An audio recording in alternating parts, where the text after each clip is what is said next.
Seu carro merece aí um tratamento especial, né? Lava Jato do Zé, com profissionais especializados, darão ao seu carro o tratamento que ele merece. Lavagem completa, aspiração, polimento cristalizado, lavagem interna e, para você esperar, uma sala climatizada com minibar. Mas não é só isso não. Lava Jato do Zé também oferece serviços de lavagem de tapetes, sofás e cadeiras. Lava Jato do Zé. Direção Senhor Marcelino, o Popular Zé. Avenida Perimetral, no Conjunto Castelo Branco, Parque 10, telefone 99449-4786, bem atrás do lanche Filho da Fruta. E no próximo bloco, vamos continuar conversando com o cardiologista Dr. Álvaro Nogueira. É só conferir.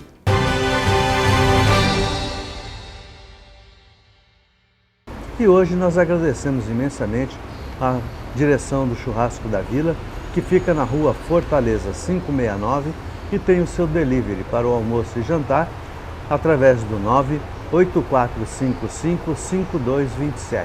Aqui você saboreia uma costela no fogo de chão, gente maravilhosa, muito bom, muito bom, muito bom mesmo. Eu digo de carteirinha, mas você tem outras carnes também, como o cupim, como o contrafilé.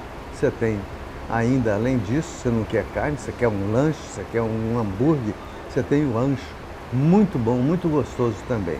Então, gente, estar no Churrasco da Vila é sinônimo de prazer.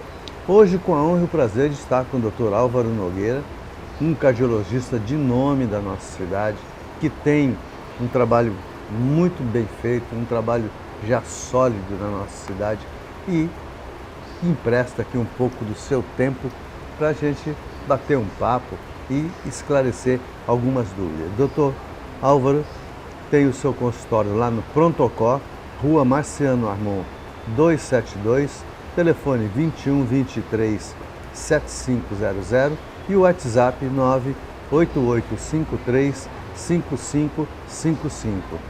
Doutor, então, primeiro, muitíssimo obrigado mais uma vez de nos dar o prazer de recebê-lo no nosso programa, na nossa telinha. E quais são, então, as doenças que mais comprometem o nosso coração? Ou seja, apareceu, hipoteticamente, vamos dizer, uma dor no braço. Ele tem que ser cuidado porque poderá trazer um problema cardíaco. Quais são essas doenças que as pessoas têm que começar a olhar com mais carinho? Vamos lá, assim, doença cardíaca é bem genérico. Vamos dizer assim, as principais doenças cardíacas que mais nos afetam, mais nos incomodam, são as doenças isquêmicas do coração. Aquela que advém do entupimento das coronárias, que leva ao infarto, que tem que abrir o peito e encher de ponte ou fazer a angioplastia. Esse é o nosso grande temor, né? A doença que mais impacta na nossa atividade. E é aquela que, esse é o tipo da doença que ou mata ou aleja, mais mata do que aleja. Então é algo assim, de uma importância na saúde pública bem grande. E você tem outras doenças que acometem as válvulas, quer seja por doenças da infância, como febre reumática, que hoje, graças a Deus, já está uma prevalência um pouco mais baixa. E as doenças mesmo das válvulas, como fruto do próprio envelhecimento do coração, não é? Principalmente da válvula aórtica. É muito comum, a partir dos 80 anos de idade, os pacientes terem problema nessa válvula, como fruto da própria senilidade. Bem como você tem doenças do músculo cardíaco, por agressão direta da musculatura cardíaca, por processo infecciosos, virais, pós-vacinais. Eu queria te questionar agora uma coisa. Aliás, desculpe eu te interromper, mas o que acontece? No passado, eu falo isso no passado não muito distante, sim, mais ou menos 60 anos, não é muito, né? A gente tinha uma coisa, por exemplo, não se usava tão frequentemente cortisona, não se usava tão frequentemente os antibióticos e hoje a gente vê o uso do antibiótico muito constante, o uso da cortisona maior ainda. Isso não contribui para que a pessoa tenha. Porque eu sinto que, às vezes, alguns profissionais, eles querem se livrar do paciente naquele momento. Então, não pensa na vida futura desse paciente. Isso não está contribuindo para os problemas cardíacos? Não, é exatamente o contrário. O ganho com antibiótico, na profilaxia, por exemplo, da febre reumática, que interessa para a gente, mas também no controle de outras infecções mais simples, que eventualmente evoluiriam para coisas mais graves, e o próprio uso da cortisona, essas mais novas, dos corticoides, né, impactaram muito na qualidade de vida de pacientes que necessitam da utilização. Mas assim, eu devo fazer um parênteses, né? A iatrogenia, isso é, aquelas doenças induzidas pelo uso equivocado, não só quando, mas no quanto de medicação se usa, quer seja prescrito pelo médico ou outro profissional, ou até por automedicação, que é muito comum no Brasil. Isso, claro, tem impactado sim. A Organização Mundial de Saúde apresenta alguns números assim muito preocupantes com essas doenças induzidas pelo equívoco da utilização de medicamentos, na hora errada, na dose errada e no tipo errado, do paciente errado, vamos dizer assim. Basicamente é isso. Basicamente. Bom, também, doutor, vou entrar numa questão que a gente ouve muito e às vezes as pessoas questionam muito. O sopro, o que é isso e quais são os malefícios disso? É muito comum essa tua colocação, porque a gente vê isso no consultório. Isso geralmente da mãe que leva a criancinha, que o pediatra falou que o neném tinha um sopro no coração. O que é um sopro? É aquele que a gente ouve. O médico põe um estetoscópio, mede o bagulho lá e ouve um sopro. Literalmente é um sopro. O que significa isso é que é o problema. Na maior parte das vezes, isso significa algum tipo de agressão, ou de alguma malformação congênita, um buraquinho que nasceu na criança fora do contexto, que a gente pode tratar cirurgicamente, ou alguma alteração das válvulas, né? Tanto de forma congênita quanto de forma adquirida por alguma doença. Então, basicamente, sopro é aquilo que o médico ouve na hora que põe o estetoscópio no peito. E existe o que a gente chama, em criancinhas pequenas, o sopro inocente. É um sopro bem característico, de baixa intensidade, características específicas que o cardiologista, com um bom ouvido, consegue definir que é um sopro que não representa nenhuma doença cardíaca grave. Então, esse daí Mas não é uma doença? Não é doença. É a manifestação acústica de alguma alteração hemodinâmica no coração. Ou seja, uma anomalia que... Perfeito. Você está virando quase cardiologista. Pois é, quem dera. É porque Deus não me quis lá na medicina, mas ele me quis aqui. E aqui a gente tenta fazer o melhor possível. Mas eu vou te confessar uma coisa. Eu cheguei a fazer promessa para ser médico. Bom. Eu ia na igreja todos os dias e rezava e pedia a Deus, por favor, eu gostaria de ser médico, eu gostaria de ser médico. Fiz a promessa, enquanto eu fosse médico, enquanto minha vida médica existisse, eu atenderia no mínimo 5 pessoas carentes por dia, no meu consultório, sem cobrar absolutamente nada. Ainda está em tempo ainda. Não está, doutor. Com 73 eu já não arrisco mais não. Eu já estou virando o cabo das tormentas, então agora só é paz, amor e um bom vinho. O resto vai levando. Né? Concordo com você. Então, doutor, agora outra coisa que a gente conversa muito e fala muito, as palpitações. Pois é. O que é essas palpitações, de onde elas vêm e por quê? Pois é. Palpitação é uma queixa, é a queixa que o paciente apresenta para o médico. Né? E o que significa palpitação? É a sensação que a pessoa tem de que o seu coração está batendo de uma forma errada ou de uma forma correta, certa. Às vezes a pessoa sente o coração batendo porque está tensa demais, está nervosa demais, ele sente o próprio coração bater. Não necessariamente quer dizer que isso seja alguma doença ou algum mau funcionamento do coração. Palpitação é apenas isso, é apenas a sensação de que o coração está batendo. errado ou não, isso é o cardiologista quem vai definir. E nesse capítulo, aí se tratando de arritmias, que seria a causa através da qual o paciente vai reclamar da palpitação, existem inúmeros tipos, é um território da cardiologia muito bonito, que é a arritmologia, que é o que estuda especificamente a parte de arritmias, né? Então é um capítulo muito legal, muito bonito e muito amplo também.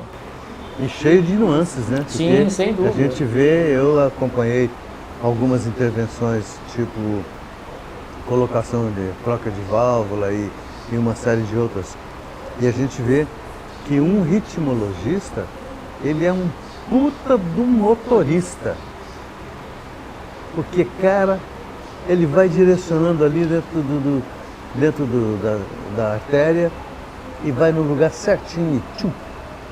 Cara, é impressionante. Eu tiro o chapéu para os médicos. A ritmologia é uma área de atuação da cardiologia. A cardiologia hoje ela é muito ampla, então, uma vez que você faça a cardiologia clínica básica, você depois você se dedica a alguma área de atuação dentro da cardiologia. A ritmologia é um capítulo muito legal. Então, há colegas cardiologistas que se dedicam especificamente a fazer a ritmologia.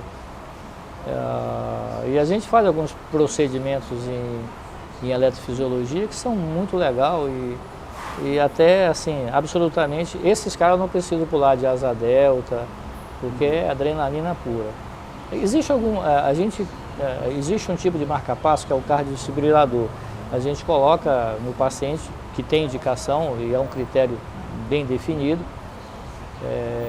para que ele, na hora que a pessoa apresente essa arritmia grave, que é grave e fatal, se não revertida em tempo muito rápido, o marca-passo entra e salva a vida do cara. Você já tem notícia sobre isso, teve um cara aqui jogando futebol, teve isso, e tomou um choque, levantou e foi embora. Para a gente colocar esse marca-passo na altura que se coloca na sala de hemodinâmica, você só sabe se ele está funcionando bem se você provocar arritmia. Aí tu imagina, na hora que o cara está lá dormindo, deitado, colocando o marca-passo, eu produzo uma arritmia que é fatal para saber se o marca-passo vai funcionar. É claro que está todo mundo rezando e o outro com uma pá ali pronto para chocar. Bom, eu posso falar de carteirinha isso, porque você já falou, não por isso, eu fiz 4. Pois quatro choques, e na quarta que eu voltei. Legal. Mas estou aqui. Ele disse, aquele lá de cima disse, você ainda tem que... Toma mais um choque aí.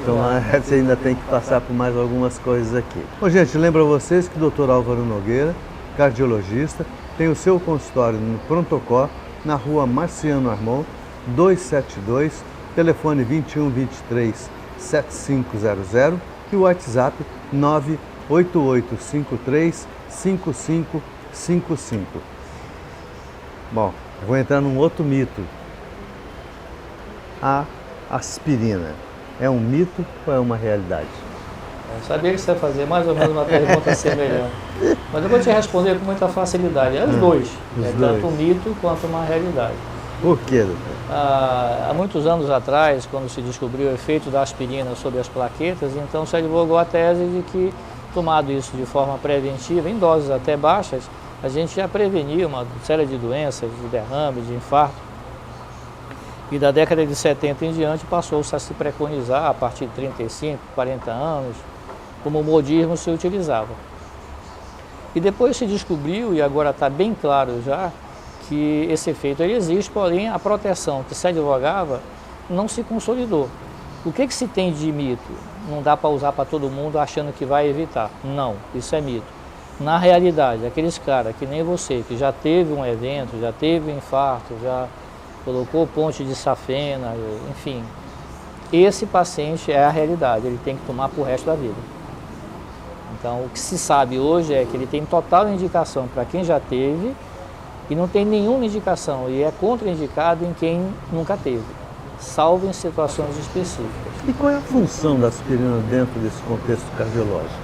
A função da aspirina, entre outras, mas fundamentalmente, ela diminui a adesividade das plaquetas. São pequenos pedaços de célula que num processo de formação de trombo é o primeiro evento que ocorre, por qualquer que seja o estímulo As plaquetas começam a se juntar, fazem um trombo que depois se consolida como uma rede de proteínas chamada fibrina, e aquilo faz um envelope e chama de trombo. Aquilo fecha uma artéria, é a causa do infarto ou de um derrame qualquer. A função da aspirina é agir no comecinho do evento, fazendo com que as plaquetas tenham dificuldade de se juntar. Basicamente é isso. O senhor falando no infarto, existe uma prevenção para o infarto, doutor? Ou seja, a gente sabe, você precisa de uma alimentação saudável, você precisa de um exercício físico, mas até que ponto o psicológico vai contribuir?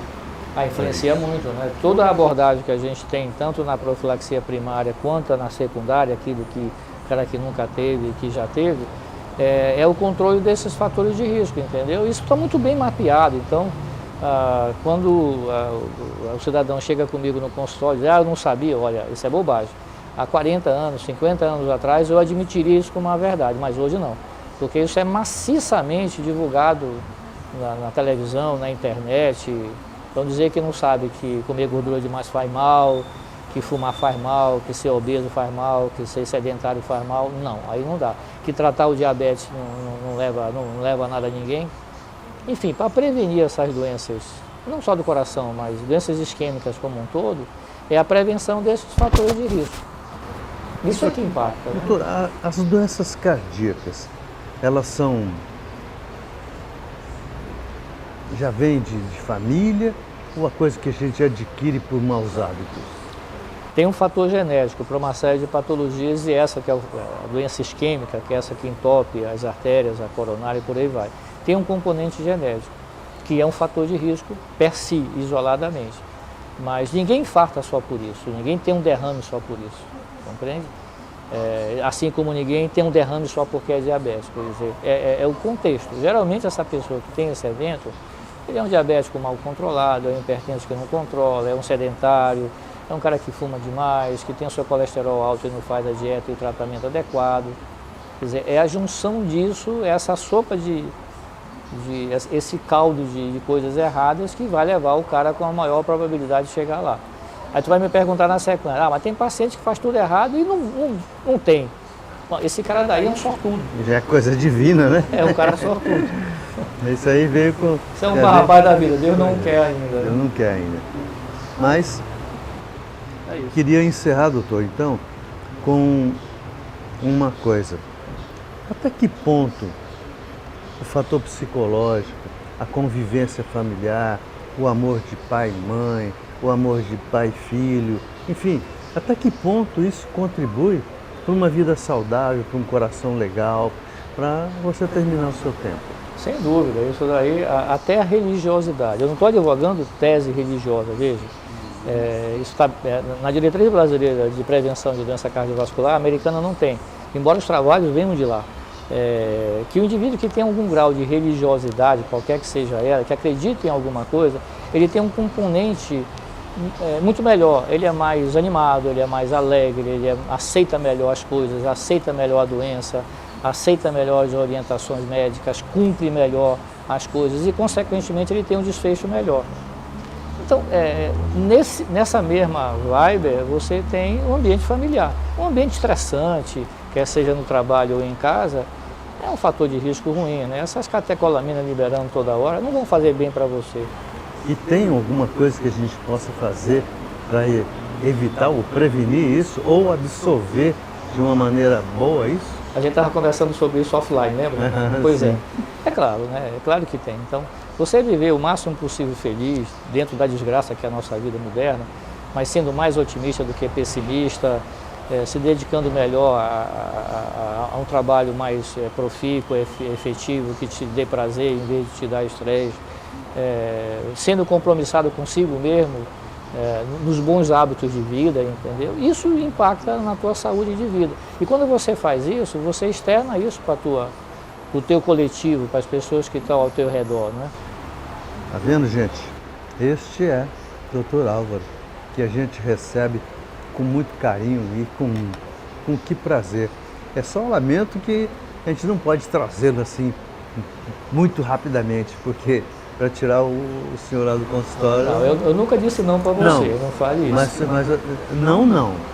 Mas realmente isso Fica para a semana que é vem. reconhecível. O senhor nunca disse para mim exatamente, não posso. Sempre tem, porque nós temos, a nossa vida é regrada de problemas. Muito poucas soluções, mas problemas não nos faltam. A cada dia que nós abrimos os nossos olhos e que a gente depara aí com esse mundo cão que a gente tem vivido.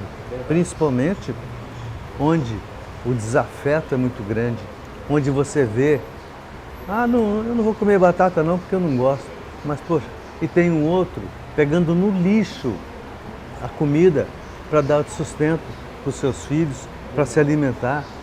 Então, gente, o nosso país é um país de contraste.